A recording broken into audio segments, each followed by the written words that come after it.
Et nous sommes de retour au plateau pour la suite de cette émission. Nous abordons notre deuxième sujet. Nous parlons à présent de l'AES, l'Alliance des États du Sahel. Les États membres se retirent de la CPI avec effet immédiat. C'est un communiqué conjoint des chefs d'État de ces trois pays, Mali, Burkina, Niger, qui constituent la Confédération Alliance des États du Sahel, AES. Dans ce communiqué, le général Goïta, qui a signé ce communiqué, donc au nom des trois gouvernements, juge la Cour pénale internationale d'incapable de juger les crimes de guerre, crimes contre l'humanité, crimes de génocide et crimes d'agression avérés. Et pense que cette institution ou bien cette juridiction internationale fait une justice sélective et ne juge pas certains auteurs de certains crimes avérés, mais s'acharne donc sur d'autres. Il parle de néocolonialisme. Et puis, quand je le sais, les pays de l'AES veulent se défaire de tout ce qui est forme de colonisation, néocolonialisme. Ils ont décidé de se retirer du statut de Rome et donc de la Cour pénale internationale. Nous en parlons avec nos invités. Je commence par vous, Daïmou Bori. Le Burkina, le Mali, le Niger ne seront plus jugés par la CPI. Ils viennent d'annoncer leur retrait avec effet immédiat. Oui, c'est une décision que moi je salue, que je félicite d'ailleurs, parce qu'aujourd'hui, l'on n'a pas besoin d'être prophète pour constater que cette CPI malheureusement se positionne comme instrument de sanctions contre d'autres, alors que voilà, d'autres qui commettent malheureusement les mêmes crimes s'en lavent aujourd'hui les mains.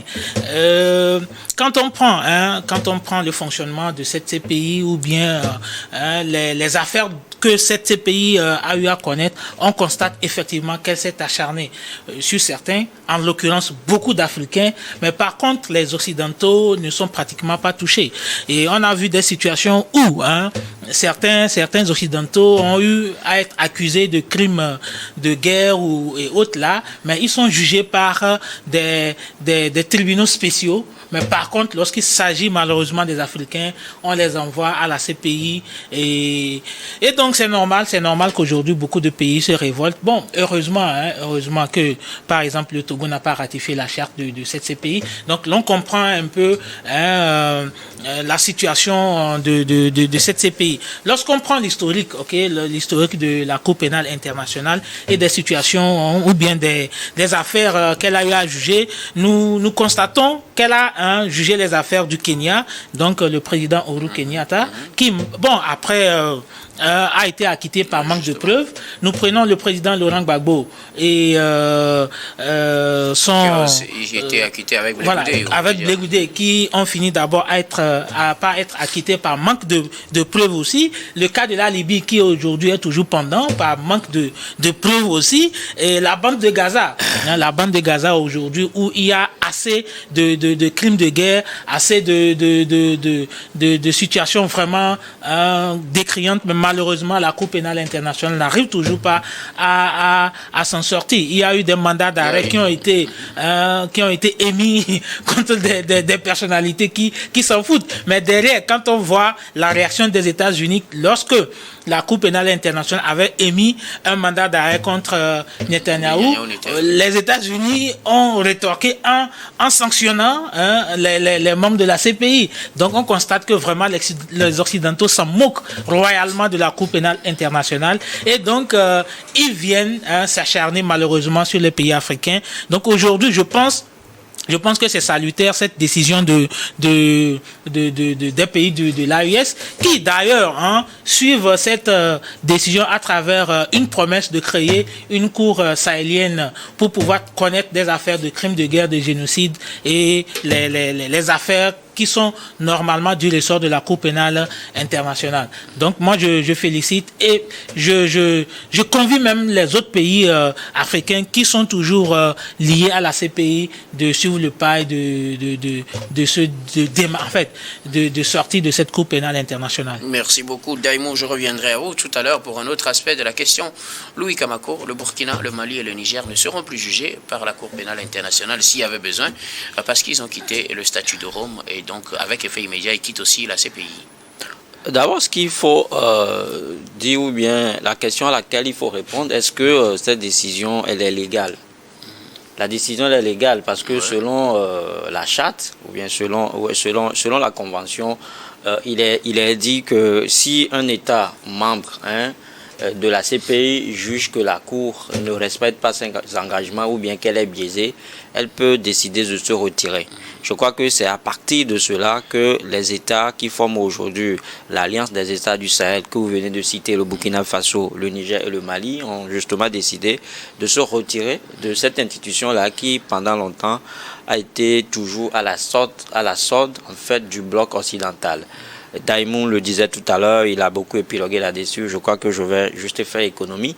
Mais si vous revenez justement dans le cas actuel ou bien dans le contexte panafricain, ou bien dans le contexte panafricain avec des États que je viens de citer, qui sont aujourd'hui à la quête de ce qu'on peut appeler la souveraineté nationale, c'est une décision qui pour eux ne peut en être autrement. Parce que quand vous parlez de la souveraineté internationale, vous ne pouvez pas continuer à avoir des États ou bien des juges étrangers qui vont continuer par s'immiscer dans votre vie, dans votre gestion interne. Donc je crois qu'aujourd'hui, c'est de ça qu'il est question, parce que quand vous voyez les décisions rendues par la CPI même, vous voyez que les condamnations se font selon la tête du client. C'est pourquoi, quand il citait tout à l'heure le cas des États-Unis qui à un moment donné condamné certaines décisions de la CPI, ça veut dire tout simplement que l'institution même n'est pas impartiale. C'est une justice, vous m'excusez, mais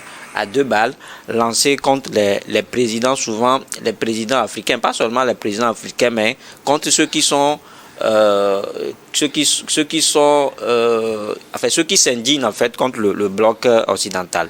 Vous avez vu tout le rouleau des compresseurs qu'ils ont dressé tout récemment contre le président russe Vladimir Poutine et tout. Donc je pense qu'aujourd'hui c'est une cour. La CPI au départ est un outil de promotion de lutte contre la torture ou bien des crimes contre l'humanité, crimes contre la guerre, mais malheureusement s'est révélé inefficace en fait face à cette impuissance. Donc la cour n'a jamais été juste, la cour n'a jamais été impartiale, et pour des États comme le Burkina Faso, le Mali et le Niger qui veulent justement une souveraineté nationale, il ne peut en être autrement. Leur décision, leur retrait, je pense que c'est un retrait qui est à saluer par tout le monde. C'est un retrait pour moi qui fait l'unanimité, même si aujourd'hui les gens pensent que ces pays ou bien ces chefs d'État n'ont pas recueilli l'avis en fait de la population à la base avant de le faire. Mais si on arrive à expliquer le mécanisme et le fonctionnement de la CPI à tout un chacun, je crois qu'ils ne peuvent que jeter des fleurs à des présidents du genre. Donc je pense que c'est un retrait salutaire, c'est un retrait qui, idéologiquement, qui risque en fait d'avoir beaucoup de répercussions sur cette cour-là, parce que les gens vont vouloir certainement imiter ces trois pays-là. Tous ceux qui sont aujourd'hui à la quête de la souveraineté, tous ceux qui cherchent une justice juste, vont justement se démarquer d'une institution comme la CPI. Alors, ce qu'on reproche à la CPI, c'est de ne juger que les Africains. En fait, c'est là le fond du problème, parce qu'on ne juge pas les Occidentaux. Et c'est le fond de votre argumentation, vous également. Alors, moi, la question que je me pose, est-ce que se retirer de la CPI est la solution? Est-ce que ça va faire que les crimes de guerre, crimes contre l'humanité, qui sont commis aussi sur le continent, n'existent plus? Est-ce qu'il y aura d'autres mécanismes qui soient vraiment à la hauteur mieux que la CPI pour faire vraiment justice aux populations africaines? Non, mais je crois que le danger, c'est de croire que quelque part, il y a une institution, bien un organisme qui lutte contre les maux dont vous venez de parler, mais dans les faits, il n'en existe pas. Aujourd'hui, donc, si vous êtes victime de torture, de crimes contre l'humanité, crimes de guerre, ben, c'est tant pis pour vous, puisqu'il n'y a personne pour vous. Non, ça ne veut pas dire qu'il y aura plus de justice dans nos pays respectifs. Au Mali, il y a une cour qui condamne les maux dont vous parlez. Il y a une cour qui condamne la torture, qui condamne les crimes contre l'humanité. Et donc, je crois que l'essentiel pour aujourd'hui, c'est d'arriver c'est de se rendre compte que, en réalité, il n'y a pas une cour qui justement lutte contre les crimes contre l'humanité. Il n'y a pas une cour à l'international qui lutte contre les crimes contre l'humanité, crimes de guerre et tout cela. Mais c'est de se rendre compte que les mots dont vous parlez là ne contribuent pas au développement de l'être humain. Et donc ça nous revient à nous-mêmes de prendre conscience, de mettre sur place les cours compétentes qui seront dénudés de toute émission politique ou bien de toute décision politique. Si on arrive à ça, je crois que on va justement relever le défi de la CPI. Mais quand cela ne tient, quand vous scrutez un peu, quand vous questionnez un peu l'histoire, je ne vois pas combien de fois la CPI a été en fait aux trousses des présidents occidentaux. Si ce n'est que... Oui, ça c'est l'argument. C'est elle a l'argument. été quand même aux trousses des gens qui ont commis ce genre de crimes sur Mais le continent. malheureusement, et la plupart du temps, la Cour ne va pas au bout de son action. C'est-à-dire que ça va être là. Il y en a eu quelques cas. Hein, quelques cas, et quand vous l'Afrique analysez centrale, ces cas-là... L'Afrique de l'Est, il y en a eu un peu. Vous parlez de l'Afrique de l'Est. Là, nous sommes toujours en Afrique. Bien sûr. Voilà. Donc ça veut dire que les Africains sont des potentiels criminels selon cette cour-là. Est-ce que vous le savez? Je n'ai pas dit cela. Non, justement, si ce n'est qu'en Afrique que la CPI vient percher, ou bien que la CPI vient chercher les criminels. Vient traquer, ça veut dire que c'est la connotation qu'on a de l'Africain. Qu'est-ce que la CPI a su faire en Afrique de mieux? Si ce n'est que, par exemple, quand on prenait la Côte d'Ivoire, si ce n'est que d'aider Alassane Ouattara et Sarkozy pour envoyer Gbagbo à la CPI. Non, c'est pas la CPI qui a pris cette décision. Non, mais je pense que okay, c'est... sauf que vous ne pouvez pas le dire comme ça, tout truc. Mais, vous voyez, tout le temps, vous avez vu combien de fois les Libyens souffrent à cause de la mort de Mohamed Kadhafi, alors que beaucoup de rapports sont établis que derrière cet assassinat-là, il y a des Occidentaux, il y a des présidents... je veux maintenant... Qu'on aurait pu traduire devant la CPI. Qu'on aurait pu traduire devant la CPI, mais juste parce que c'est un Africain, on l'a enlevé de là et jusque la personne ne dit mot. Et donc, comment est-ce que vous voulez que des gens continuent justement par faire confiance à une telle cour qui n'hésite que de nom, qui n'hésite que justement pour faire du mal, en fait, aux Africains.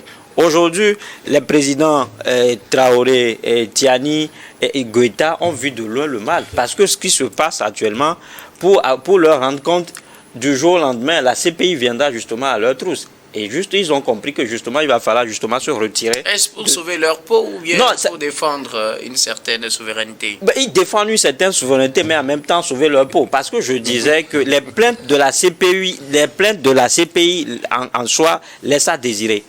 Les plaintes là laissent à désirer. C'est-à-dire que quand la CPI vous localise, ou bien si la CPI s'acharne contre vous, ça veut dire que c'est toute la communauté internationale qui s'acharne contre vous. Et souvent, c'est difficile pour vous de vous en sortir.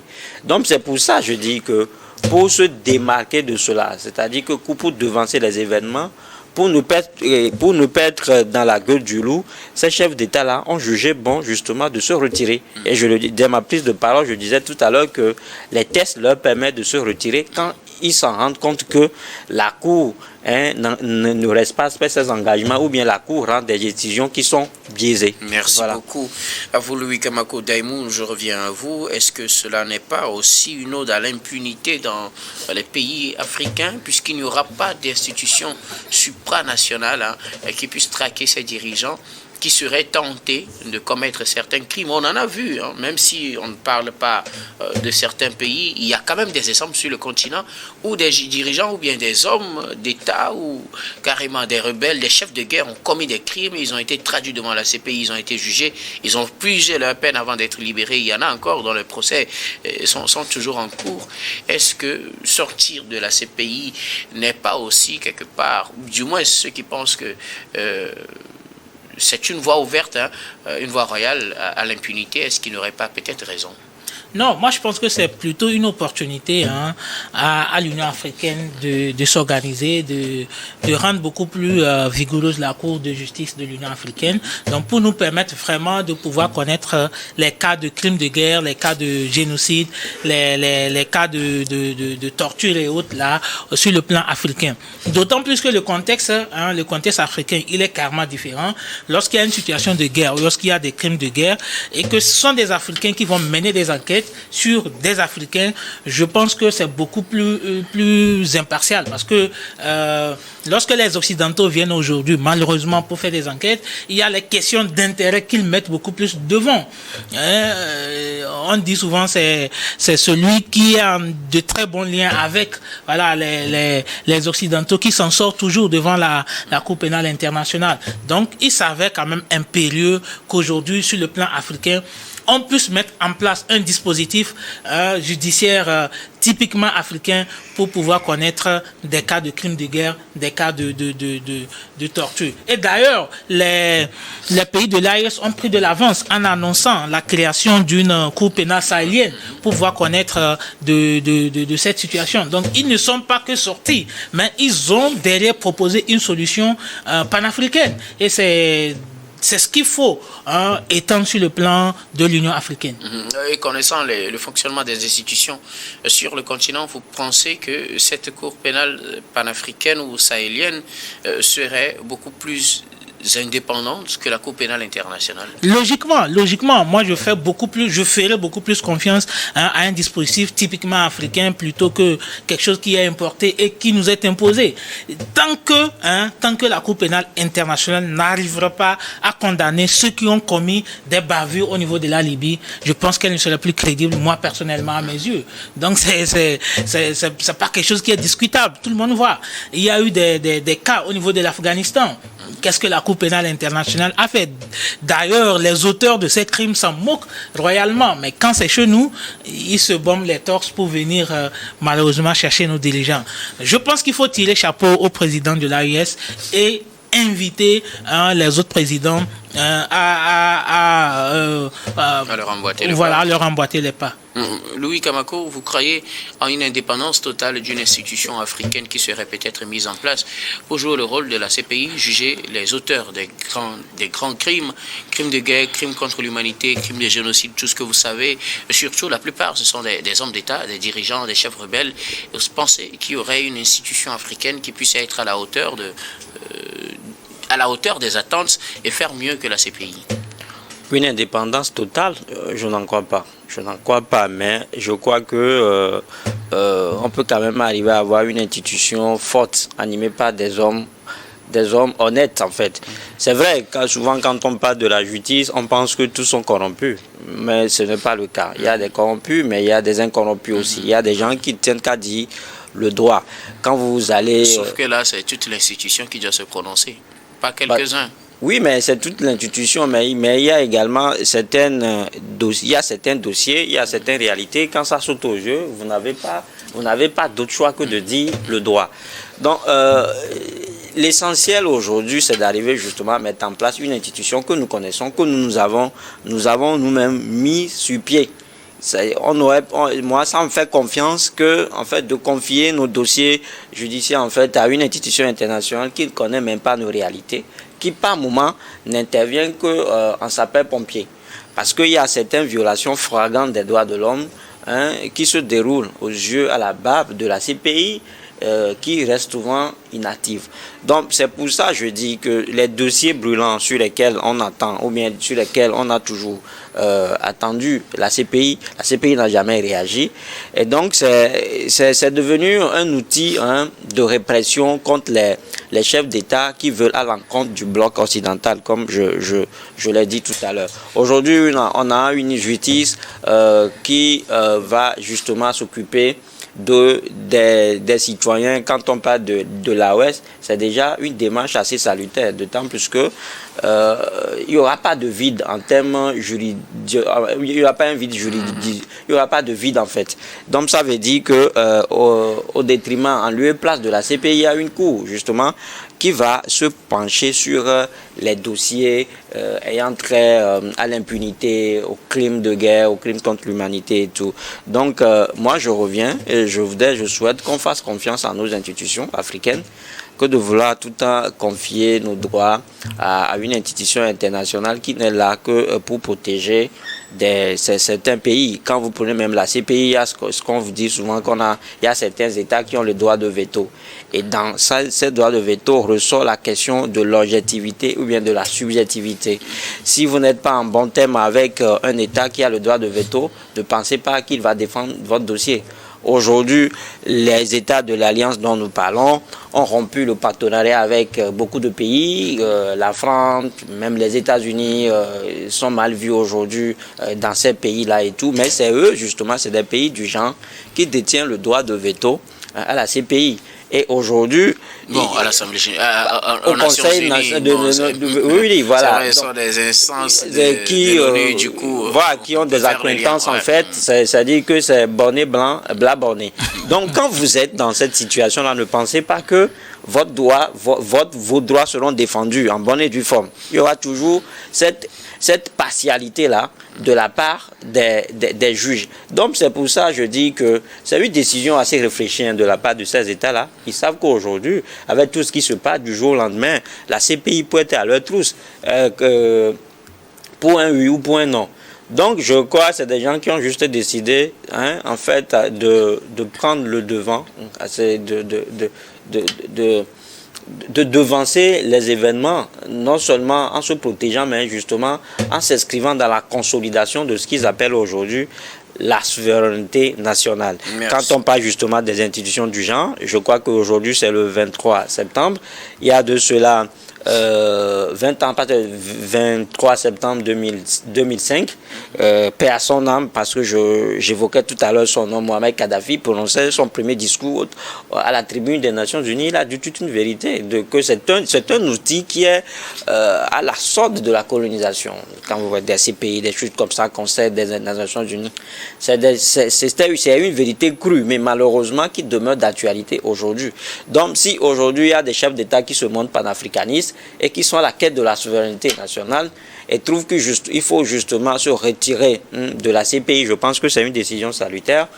Et comme je le disais tout à l'heure, vous allez voir que du jour au lendemain, des États africains qui ont également à cœur la promotion des droits de l'homme vont les suivre.